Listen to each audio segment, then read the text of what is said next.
Hello प्यारे बच्चों, कैसे हैं आप सब। मैं कमल कुमार आपका आपके चैनल कॉमेट क्लासेस में स्वागत करता हूं। तो आज हम बात करने वाले हैं प्रमुख शब्दों के बारे में।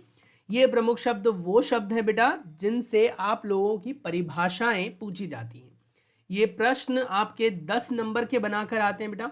अब मैं ये नहीं कह रहा कि इसी पार्ट से 10 आ जाएंगे, यानी कि ये 10 नंबर का प्रश्न बना सकता है जिसमें आपको परिभाषा के तौर पर पूछ ली जाती है बेटा कि आप अवतल लेंस से क्या समझते हैं, उत्तल लेंस क्या होता है, प्रिज्म क्या होता है, अपसारित या अपसारी लेंस किसे कहते हैं। इस प्रकार की परिभाषाएं आप लोगों से परीक्षा में पूछी जाती हैं। मुझ पर अगर आप लोगों को भरोसा नहीं है बेटा तो पुरानी किसी भी क्लास के बच्चों से पूछिए आप, जो आपके क्लास से ऑलरेडी पढ़कर जा चुके हैं, तो वो आपको बताएंगे कि प्रमुख शब्दों से भी प्रश्न पूछे जाते हैं। या फिर आप लोगों ने थ्रू आउट द ईयर बहुत कुछ पढ़ा है और आप लोगों की जब यूटी वगैरह हुए होंगे तब भी आपने ये चीज नोटिस की होगी कि टीचर यहाँ से प्रश्न जरूर बनाकर दे देते हैं। चलिए इन सभी प्रश्नों को कवर करने की कोशिश करते हैं। प्रकाश चैप्टर का नाम है बेटा, पाठ संख्या है 11। प्रमुख शब्द के बारे में आज हम बात कर रहे हैं।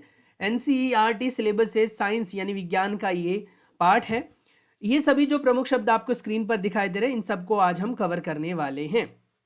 सबसे पहले हमारे पास जो आता है बेटा प्रश्न, वो आता है कि अवतल लेंस क्या होता है, किसे कहते हैं अवतल लेंस, अवतल लेंस की परिभाषा क्या है।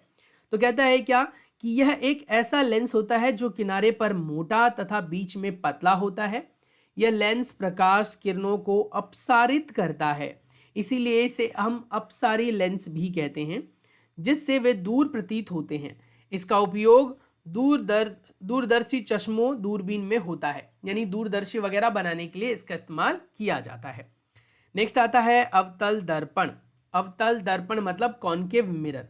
यह एक प्रकार का परावर्तक दर्पण है, यानी कि इसमें रोशनी पड़ने पर यह फैलाता है, जिसकी सतह अंदर की ओर होती है। यह दर्पण प्रकाश को समाहित करता है और वास्तविक व आभासी दोनों प्रकार के प्रतिबिंब बना सकता है। ये हमने पढ़ा था ना कि ये दोनों प्रकार के प्रतिबिंब बनाता है। उसके बाद अगला है बेटा उत्तल लेंस यानी कॉन्वेक्स लेंस। यह लेंस बीच में मोटा और किनारों पर पतला होता है। यह प्रकाश किरणों को अभिसारित करता है, यानी कि कह सकते हो कि मिलाता है। अभिसारित मतलब समझ लो, जैसे हमने पढ़ा था ना कि ऐसे लेंस लिया था, यहाँ रोशनी आई थी बेटा, ऐसे करके मिल गई थी, तो ये अभिसारित करना कहलाता है। और अपसारित में क्या था कि हमने ये लेंस पढ़ा था कॉनकेव लेंस, यहाँ पर ऐसे गया था और लाइट ऐसे बाहर निकल गई, तो ये अपसारित था।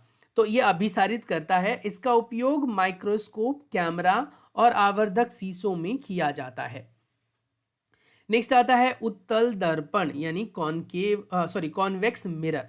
यह दर्पण बाहर की ओर घुमावदार होता है। यह हमेशा छोटा सीधा प्रतिबिंब बनाता है और वाहनों के साइड मिरर के रूप में उपयोग किया जाता है। बहुत इंपॉर्टेंट है बेटा, ये याद रख लेना, ठीक है। दोबारा रिपीट करूं या आ गया समझ में? श्योर। चलो नेक्स्ट आता है प्रतिबिंब।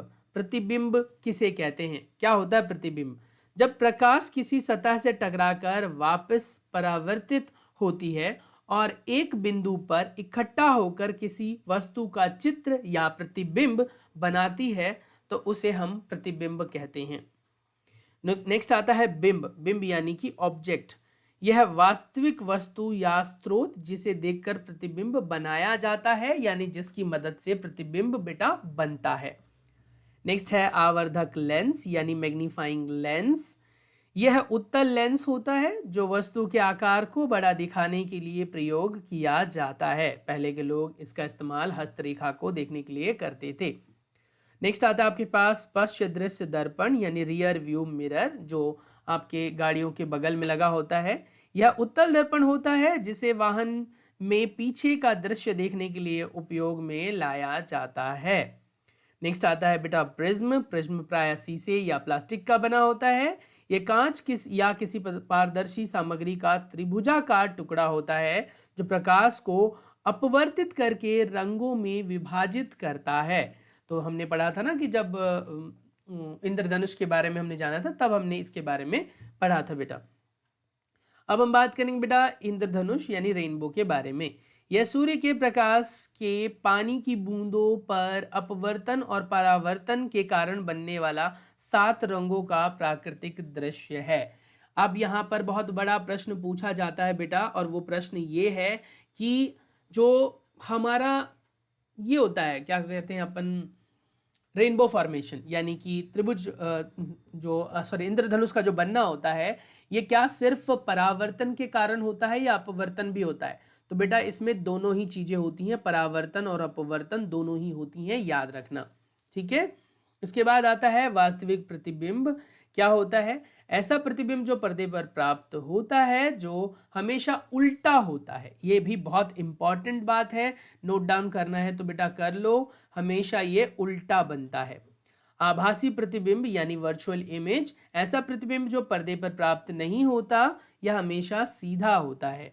यह हमेशा सीधा होता है, यानी आभासी सीधा होता है और बेटा वास्तविक उल्टा होता है।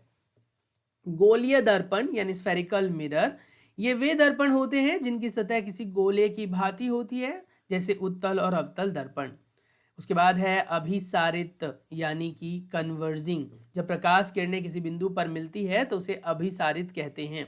अपसारित, जब प्रकाश की किरणें एक बिंदु से अलग होती हुई फैलती हुई दिखाई देती है तो उसे हम कहते हैं अपसारित।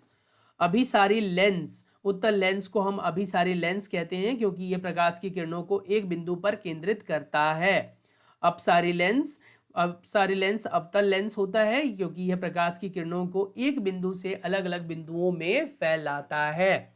तो इस प्रकार से ये सभी कीवर्ड्स मैंने आप लोगों के साथ शेयर किए बेटा।